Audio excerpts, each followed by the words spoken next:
Welcome to our channel. Today we how to log into Enphase Energy for EV home charging integration, beginner guide step by step clearly.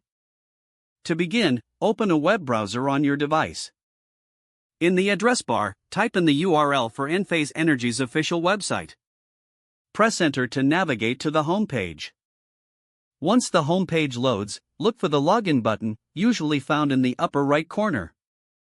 Click on the login button to proceed to the login page. You will see fields prompting you to enter your email address and password. If you already have an account, input your registered email address in the designated field. Next, enter your password in the password field. If you've forgotten your password, click on the Forgot Password link to initiate a password recovery process. Follow the on-screen instructions to reset your password if necessary. After entering your credentials, ensure the information is correct. Then, click on the Login button to access your account. Wait for the page to load after clicking the button. Once logged in, you will be directed to your account dashboard.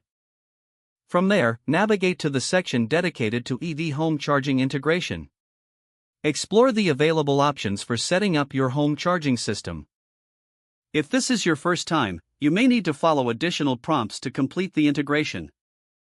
Ensure your electric vehicle and charging station are compatible with the Enphase Energy system. Once everything is set up, monitor your charging preferences directly from your account. Make sure to log out when you've finished to secure your account. Congratulations, you are now logged in and ready to manage your EV home charging integration.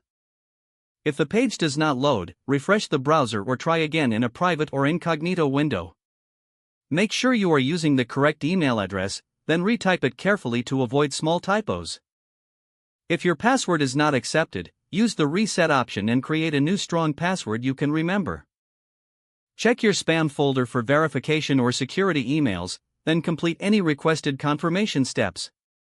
Enable two-factor authentication if available to improve account security and reduce unauthorized access risk. After signing in, review your profile details so your contact information and settings are accurate and current. If you see an error message, note it down and try again after restarting your device and internet connection. Don't forget to like this video and subscribe to our channel for more step-by-step tech guides.